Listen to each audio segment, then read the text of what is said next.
our exhibitors, and we hope you will enjoy this. I'm going to kick it off to Dee Reimold, who is the Vice President of Civil Aviation at the Aerospace Industries Association, to get this going. Thank you, and good morning, everyone. Kim, always a pleasure to be on the stage with you. And good morning for everyone out in the audience. Really thrilled to see some folks from DoD supporting our panelists, and again, many colleagues from the FAA and other folks from the industry as well. We are very excited this morning to talk to you about a very broad topic, and women in aviation. And we're going to have a conversation today to try to have a narrower focus on what that really means, because again, broad topics going to get people thinking about a lot of different aspects of that, and we're going to try to really focus on what are the pathways that we can create greater opportunities for women in aviation, in aerospace, not only to attract women into the field, but to retain them and help them develop their careers. So anyway, if anyone out there has the answer to all those, you can spare us the next hour of discussion. So we're very open to that. But I'm very, very pleased to be joined by this wonderful panel, including the FAA Deputy Administrator, Katie Thompson. Katie, thank you. Lita Chong, I'm sorry, I'm going to read your title. All around wonderful person, and Lita is the Senior Vice President for Government Programs at Gulfstream. We also are super, super fortunate today to have two of our colleagues in the DoD. We have Carolyn Bayless, who is a P-8 pilot with the U.S. Navy, and Kelsey, help me, Gilliard, I apologize, I should have found that out, who is with the U.S. Army and flies an Apache helicopter. So pretty amazing, right? And so to kick it off, I think what we would do is talk a little bit about ourselves. I'm going to go last because I might run out the clock. I've been doing aviation since dawn of time. Katie, I'd like to kick it over to you if I could, and just tell us a bit about the path that led you into your current job. I think my story is that I had no path, and I will just say I grew up in a small town in Illinois. I love reading, I love learning, I just absorbed any and every opportunity that I could get my hands on. And I had people in my life who sparked my interest. Nobody ever told me, no, you can't do this, or no, you shouldn't do that. They really were encouraging me to find my own path and experiment along the way. And I ultimately decided I wanted to become a lawyer for a variety of reasons, but one really great thing about being a lawyer is you can stick your hands into anything you want. Any issue, technical, policy issues, pure legal issues, environmental engineering, finance, whatever. And so I thought, I want to be a lawyer because it'll be a journey of continuous learning.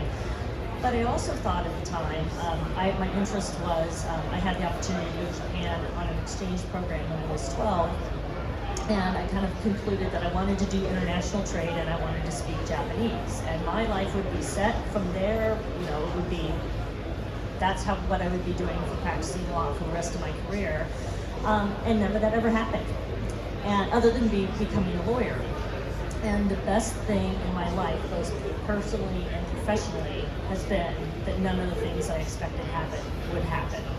And so the story of my life is falling into things that I had absolutely no experience in, and having champions who said, you can do this, we've got your back.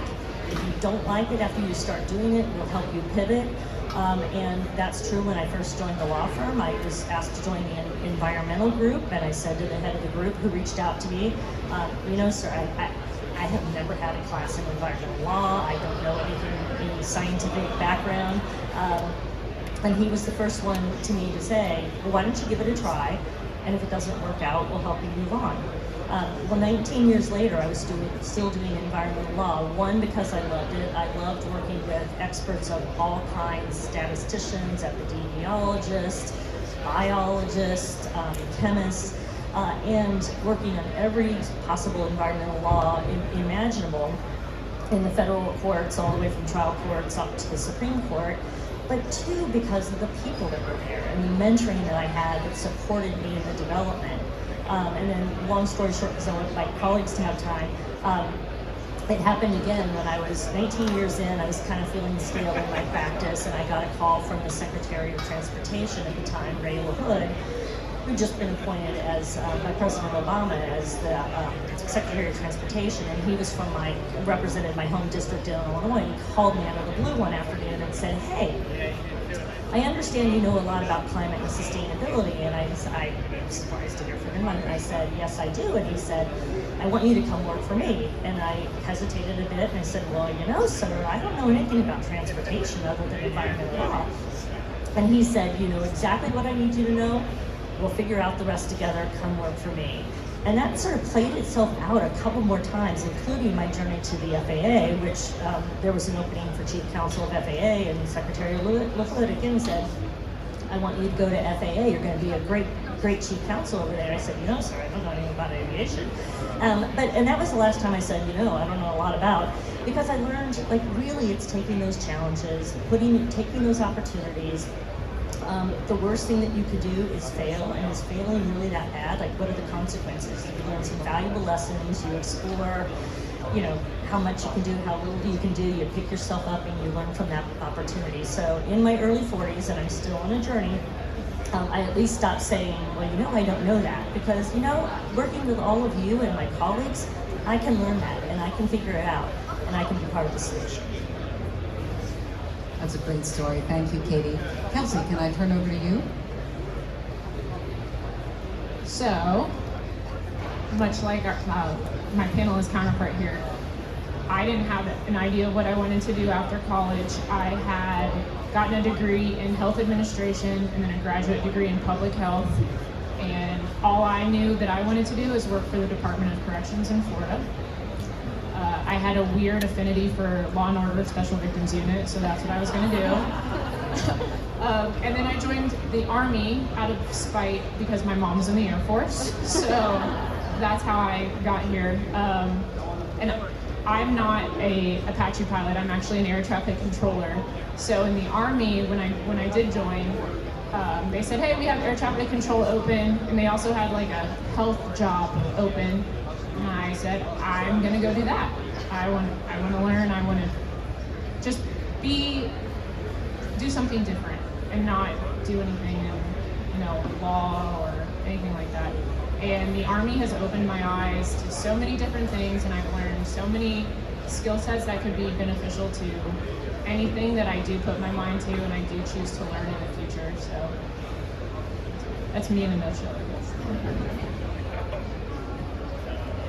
Well, first of all, it's an honor to be here, and love to see the representation here, and including my prior Navy representation here. So much like the stories you just heard, I didn't have an aspiration to be in aviation from the get-go. At university, my focus was, kind of quite diverse and scattered.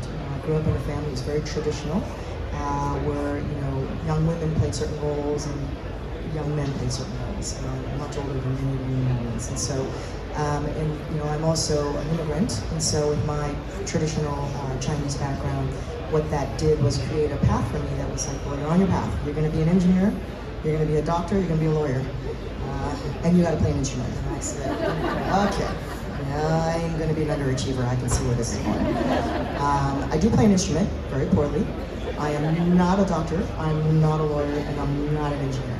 I did make my parents happy because I ended up being a mathematician. So much like what you just heard, that was my path. And so what do you do with an applied mathematics degree? You knows how to do linear programming. You join the Navy. So the Navy came a-calling. They recruited me while I was still at university. I was actually in a program that was very small. It was focused on the submarine communities.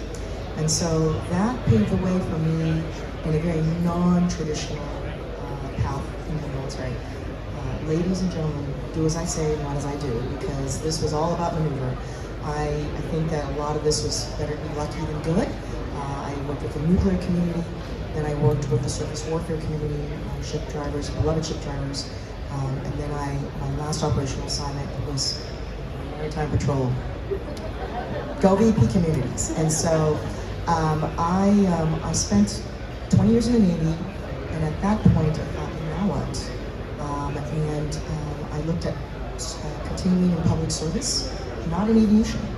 I thought about private sector, and so I did have some professional mentors, both men and women, that were encouraging me to keep an open mind.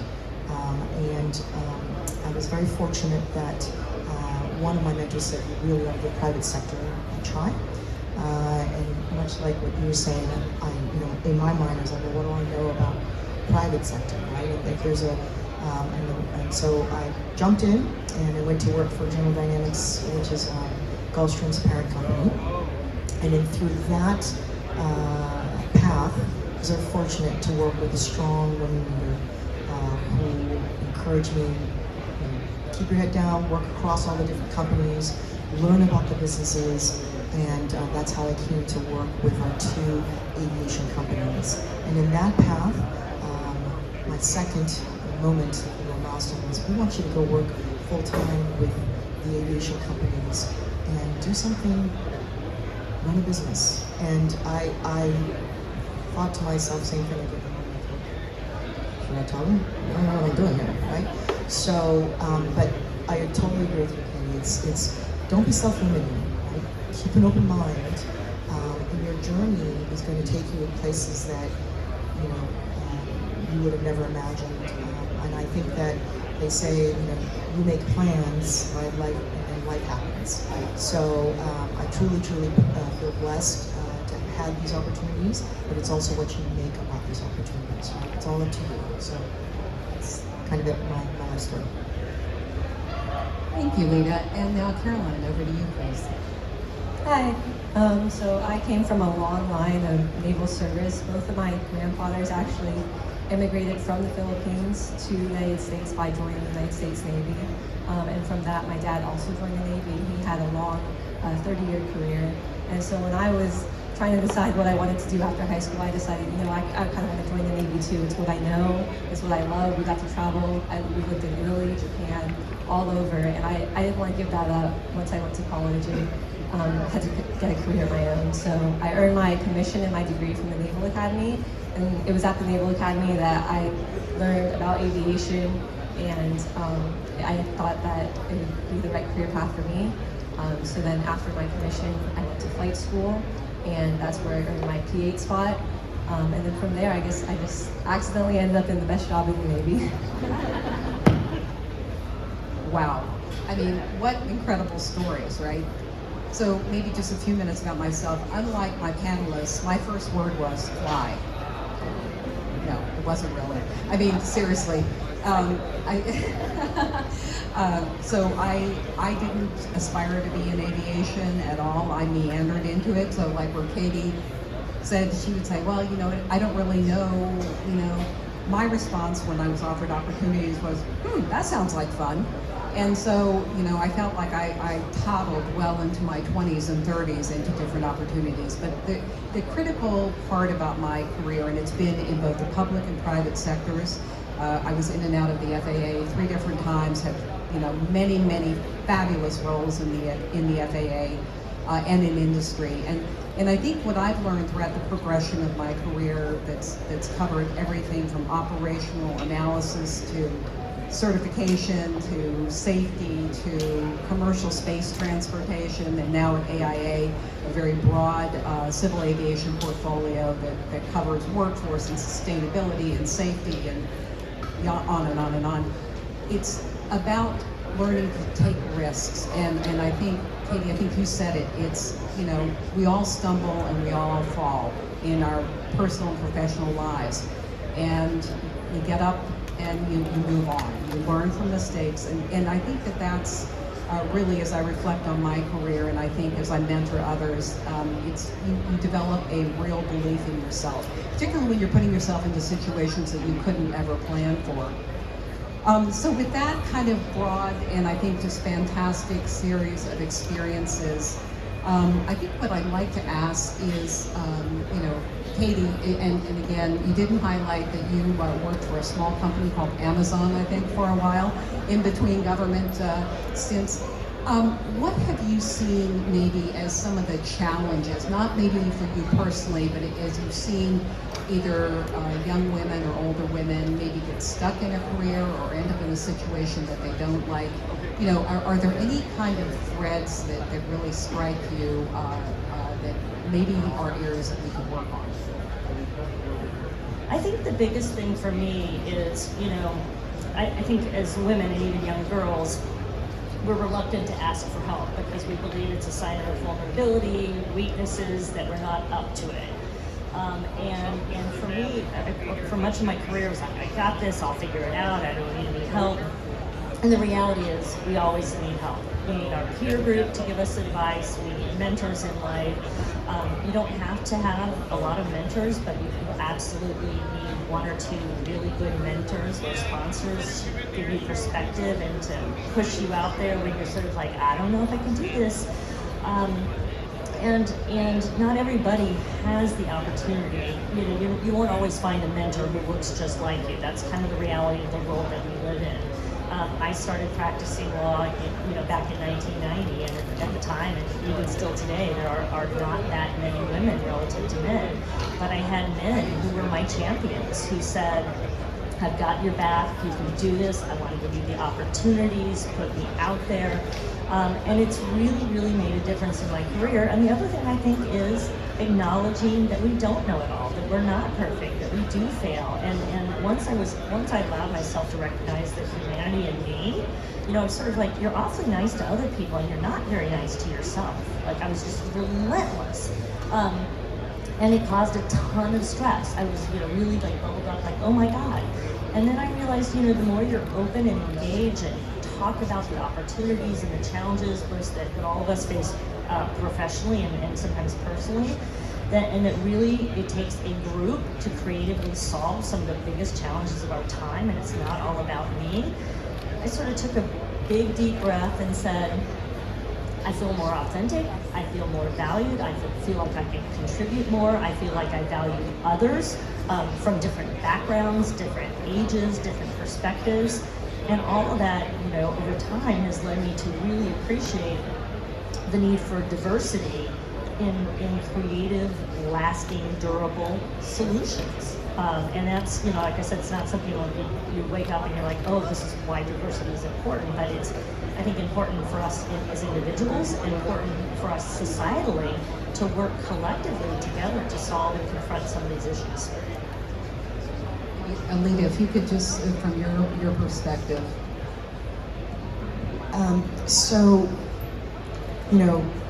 Katie's points are spot on, right? I think, we do, as I'll start with young ladies and women, we do tend to be harder on ourselves. And we do tend to internalize and not be so quick to ask your questions. But I don't want to generalize, because I do know there are a lot of very confident, I've met them, young, fierce. I met a 6-year-old and she's just got a natural curiosity and she just wants to go, right? So I'd like for us to not limit ourselves in thinking let's not own that stereotype and not be that stereotype. But I do agree with you that reality is there. Right? And so for me, what I have seen, it's also cultural too. So, I grew up in an Asian, very traditional family, and many of you out there are also going to have different cultures that shape your thinking. I would say embrace that. Know that can be limiting for a young person growing up, but don't deny yourself that that's part of what shapes you and that makes you, right? So back to about authentic, right? And then for me personally, I was one of those younger people where if you said no, I want to go yes. So it became one of those moments where I do believe that in spite of myself, I did find a path. I would like to be able to maybe look back and look at my history and go, well, I designed it all. It didn't work that way, right? It takes a village to raise a me. But I think to give back to the community, for me, I do try to work like we try to get into the younger school communities, actionable, and not so much be in the broadcast mode, but be in the, like I get a lot of requests to be mentors, and I say to the people that have asked, I said, the word is important, but I'd say let's make sure that we're setting expectations here. I use this as a two-way sounding board. It's not mentoring. I'm learning more from you. I want to be in the listen mode. I'd like to hear what your problem statements are, and then how can I solve problem statements. Because I do know this, it's not a one-size-fits-all, right? If you look at my career path, you're not going to be able to replicate it.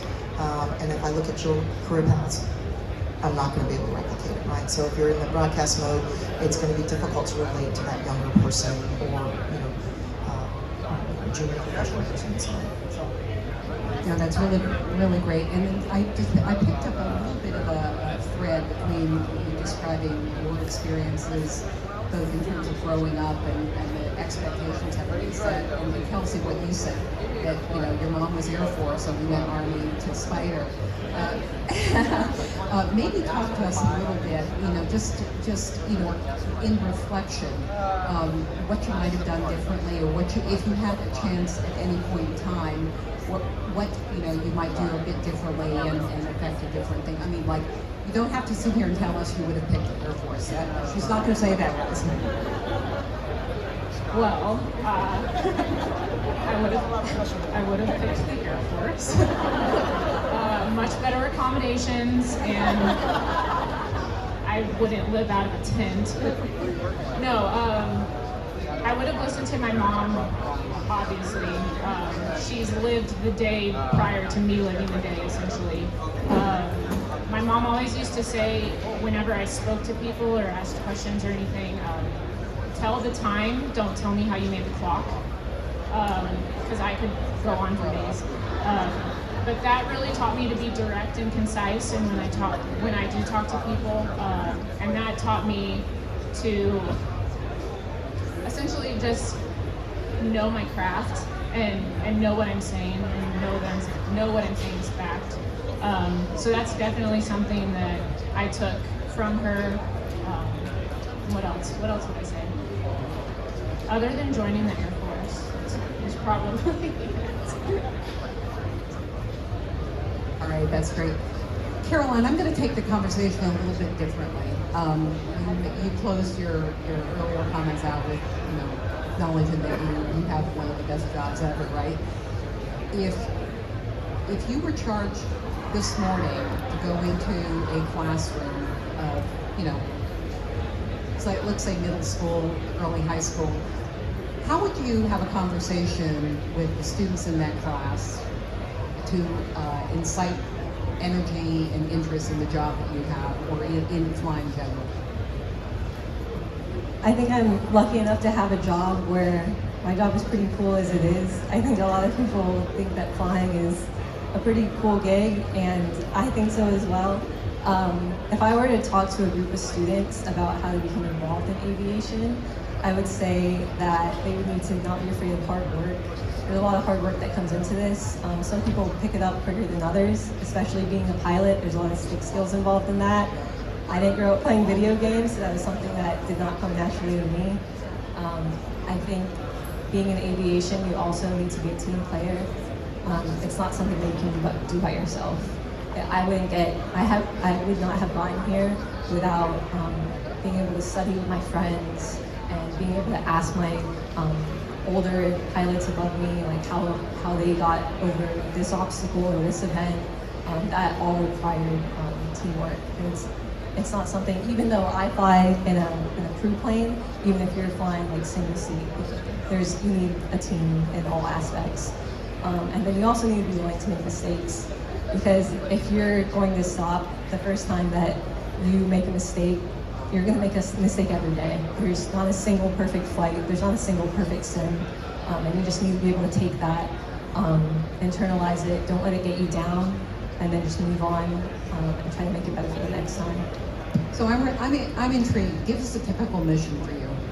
Okay, so in the P8, I think we have two main First we have like just normal bounce flights, that's like pilot proficiency flights. That's just to make sure that I have the stick skills, I can land the plane safely, I'm not breaking the crew's back when I land. And then for the P-8 specifically, we have two main mission sets. They're anti-surface warfare and intelligence, surveillance, and reconnaissance. And so we work with a crew of 3 pilots, 2 tactical coordinators, and then 4 operators, 2 who are experts in acoustics, and then 2 who are experts in electronic warfare. And together as a crew, we're able to utilize all our sensors to help those missions. Thank you. I had the good fortune to go on the aircraft yesterday, and very exciting that I thought it would be fun to share with the audience.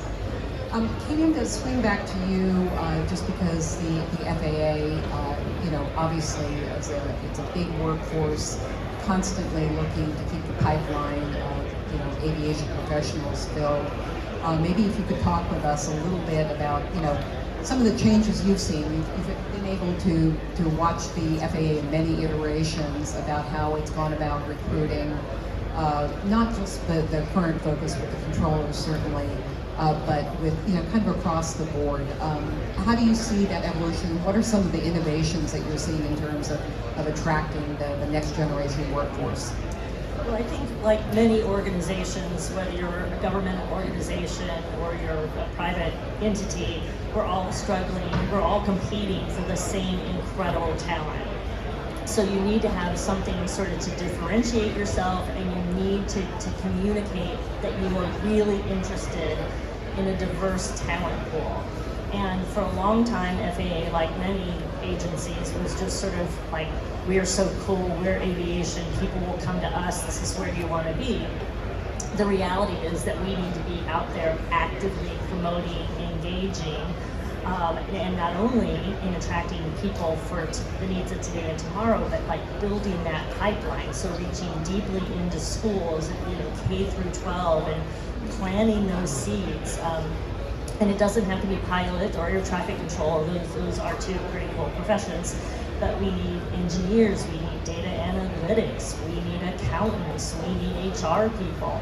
And so reaching in to build out some programs at K through 12, minority serving institutions for air traffic. And one of the things we did for air traffic control that has really been very successful over the last year or so, we've reached out to different demographic groups using social influencing and YouTube, which is something 10 years ago, even 5 years ago, FAA never would have done. But you can't speak to each person the way that you would want to be spoken to. We're all individuals. We all have different things that spark our interest, raise our curiosity, appeal to us, and so we can't talk as if we're like all the same. And it's really pretty some real dividends to us, but it's partnering with diverse groups, constant outreach, constant listening, and opportunity to learn, to share the opportunities and hear what people are thinking about, so that we can adapt how we engage and we reach out. And I just want to say briefly, I don't know, how many of you have been in Singapore to have the Singaporean New Year's salad, Yeung-Ching? Has anybody had that yet? This is a really great example of why diversity is so important.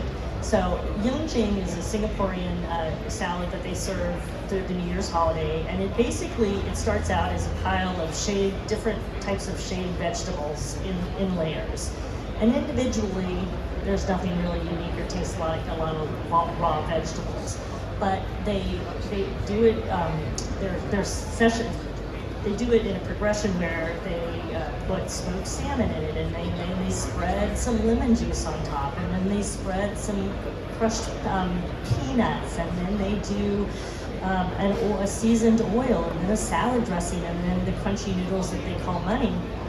And then everybody at the table gets out long chopsticks, and you mix it together, and you throw it high in the air as you can, and you mix it all to bring together the flavors and the textures, and then you share it as a group, and it's fun and it's engaging, and the individual parts by themselves aren't particularly interesting. They're not particularly appetizing, but together you get the complexity and the creativity and the fun and the energy out of it. And to me, as I was thinking last night, I was like, that's what diversity is all about. We bring unique experiences, perspectives, from our cultural upbringings to, I was raised in a small town in the Midwest. Some other people come from big communities. Doesn't matter where you are in the world.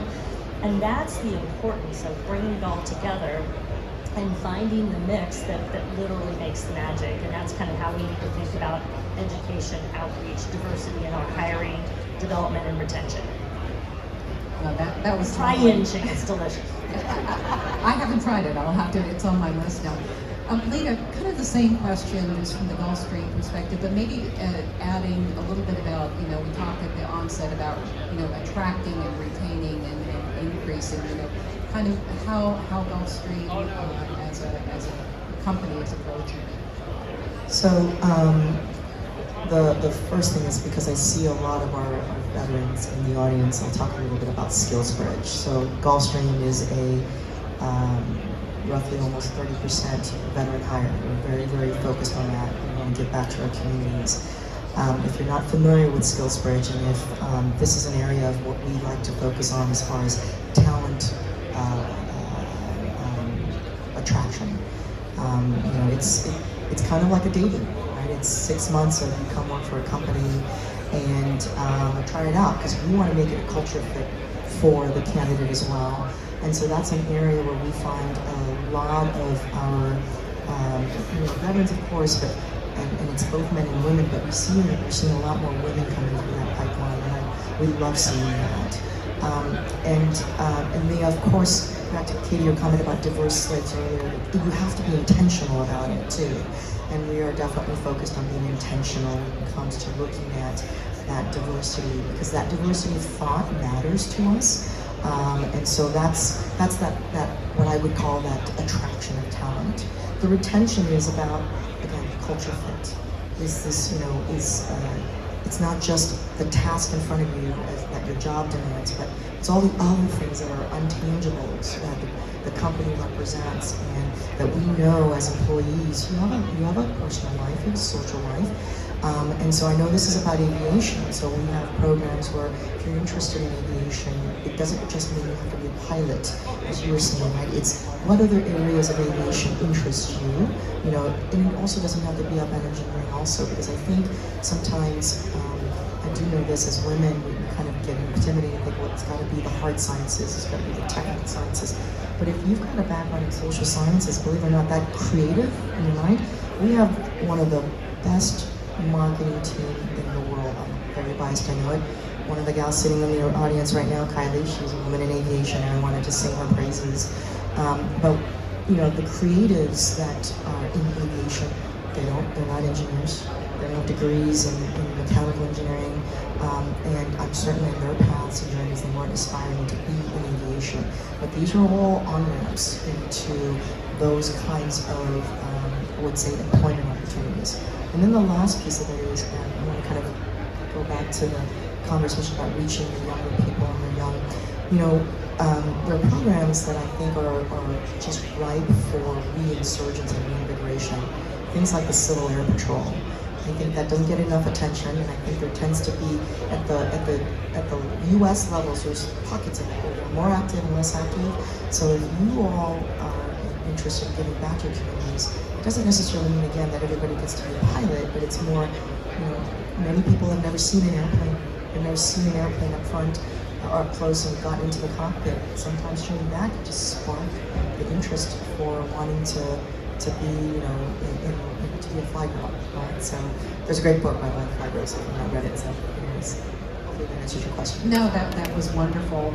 As both you and Katie made your remarks, I was thinking the FAA has a very robust flight check program. I know that because it was the last thing I did before I departed the VIX last summer.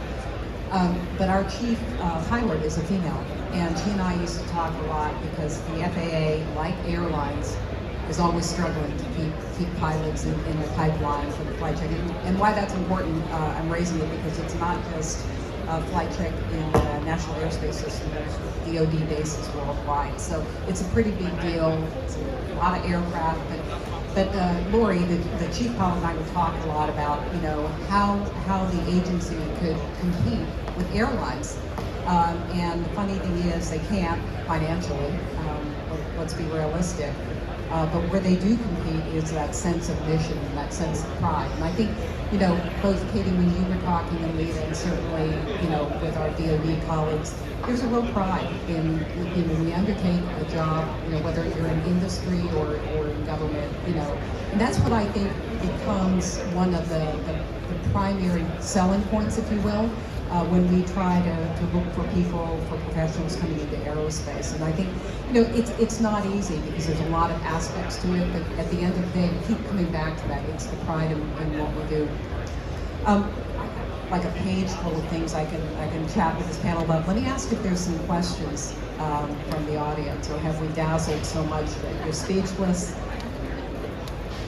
Allison, you're always good for a question.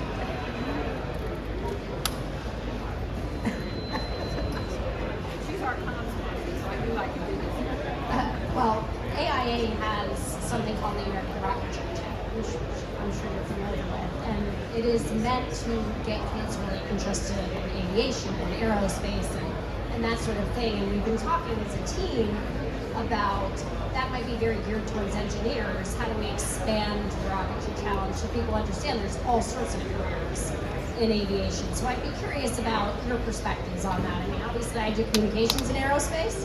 I certainly can't build a rocket. But if there's a marketing campaign or there's something else, how do we bring more diverse communities into the rocket contest across the country? I think we have 5,000 kids competing this year. All right, we're going to put Lita in charge. So I think that's a great question. I think we need to shift the paradigm thinking, right? So the tendency is when you have those kinds of programs, again, immediately people think you're going to have some sort of hard science, technical, you just heard me say, creatives. They're one of our best assets when it comes to aviation, because aviation, Caroline, you're talking about it's problem solving, teamwork, right? And problem solving, while engineers are brilliant at it, give me a show of hands, how many are engineers out there? Yeah, engineers are brilliant, I love them, right? I also as a mathematician, like to remind engineers, I had to prove all the formulas that you use in your tables.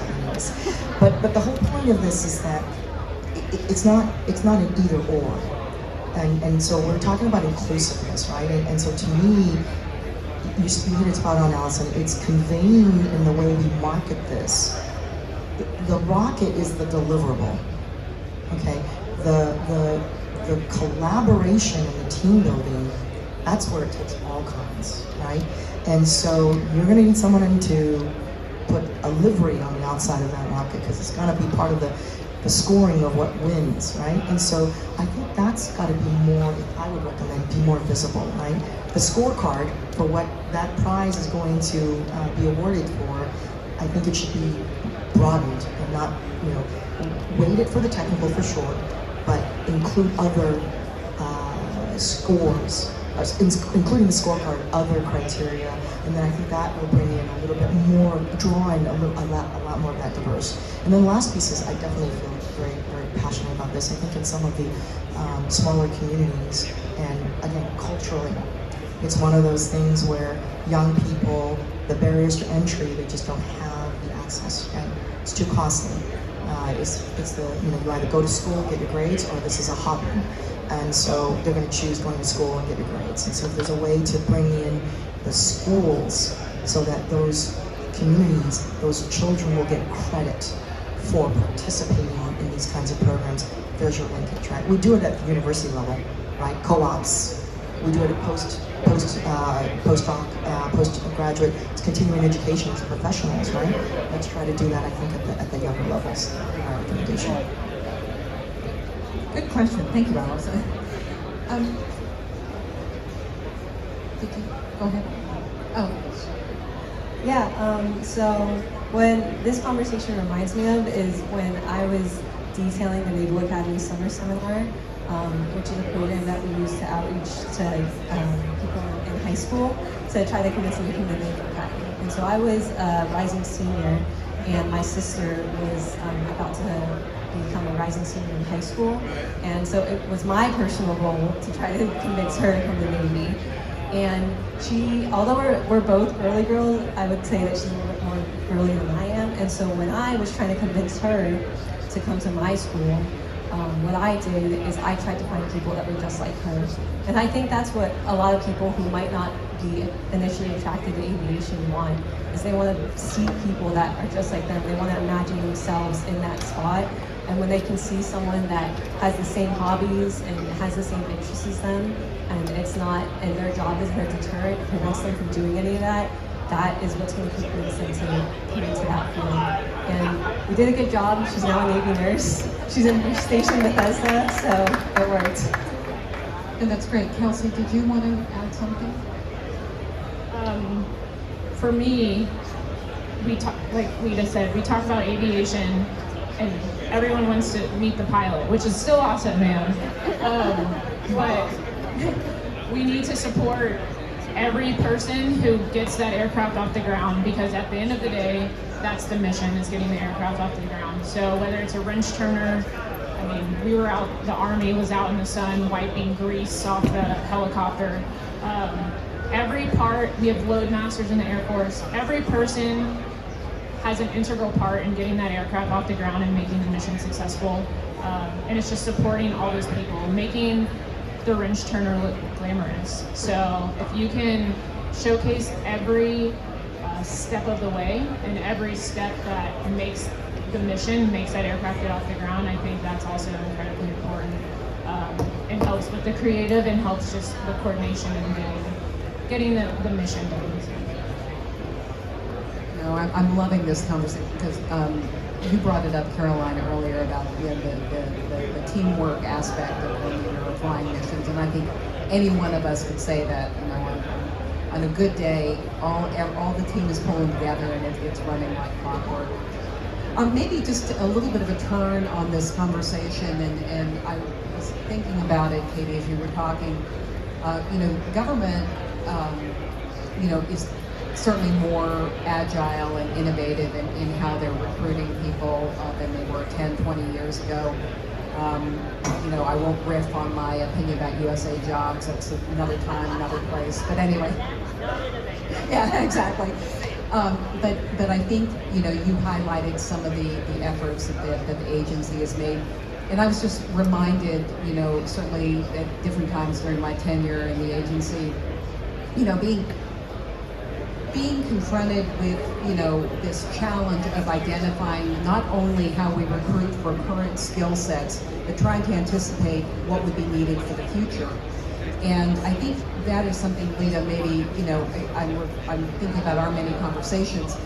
There's a real partnership, not teamwork, but a partnership between government and industry as we're, you know, we're all competing. Someone said it, maybe two people said it, we're competing for some of the same resources, but equally, we're talking to each other about what's happening in the future, what kinds of processes, what kinds of materials, what kinds of operations, so that we're all kind of getting prepared about, you know, making sure that we have the skill sets in place, whether we're in government and industry.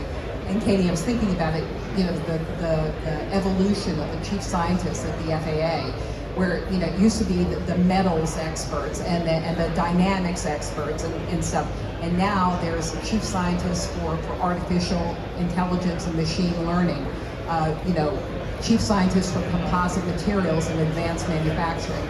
So, you know, again, I can't stress enough about, you know, none of this stuff happens in a bubble or in isolation.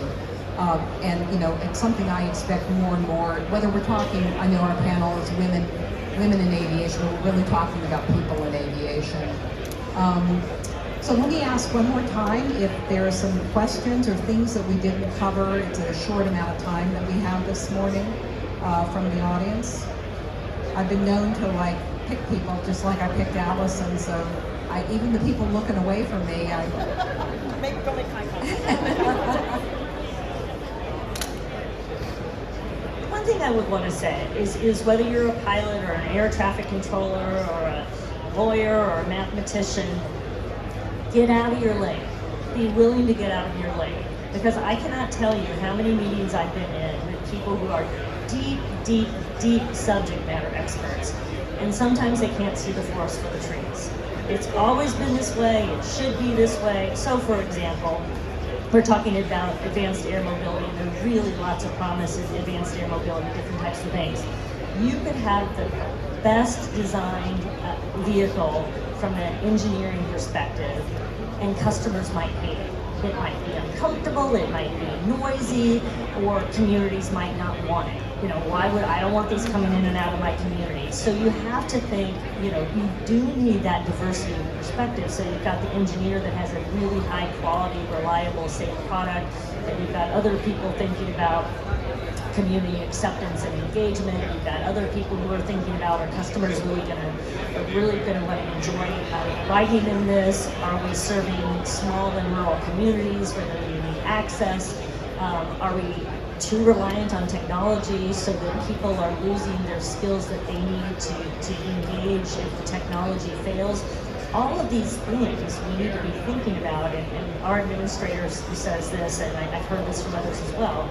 Aviation safety, efficiency, and the evolution of our age of aviation really is dependent on our ability to look around corners, see the range of issues that come up, and work as a team to solve them.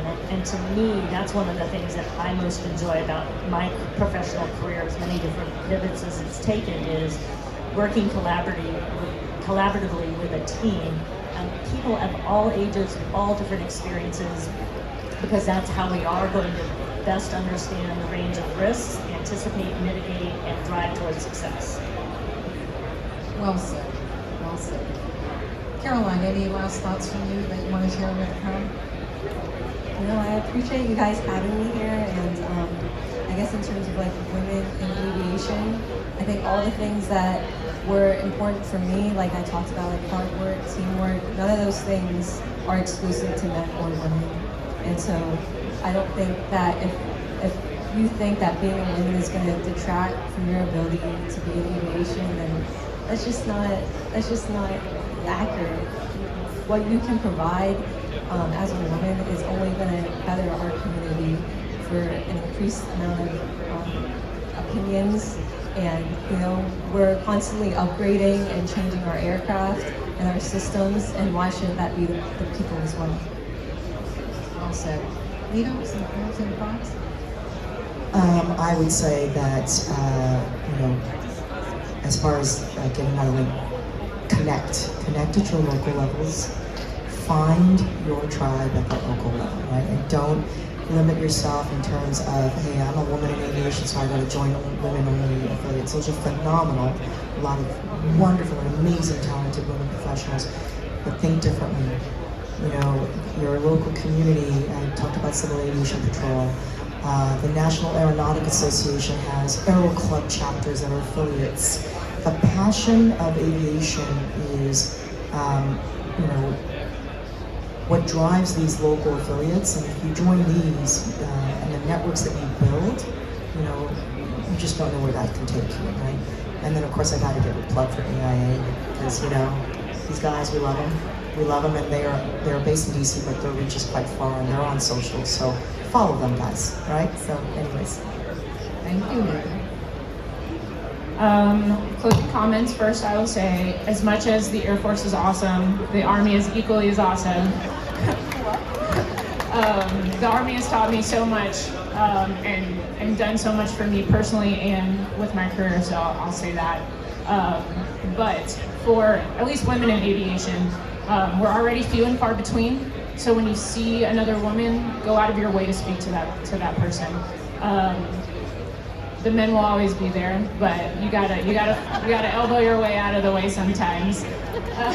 But no, I think what everyone here is doing great, what AIA is doing great, is great, and it's paving the way for a lot of things in the aviation community. Well, I saved this till the last, but I'm an Army brat, so yay. I can't thank this panel enough. What a wonderful conversation, and I do a lot of these conversations, so thank you very much for your openness and sharing, and just for being here, and for the audience as well. So let's give a round of applause for this great panel. And thank you for being here.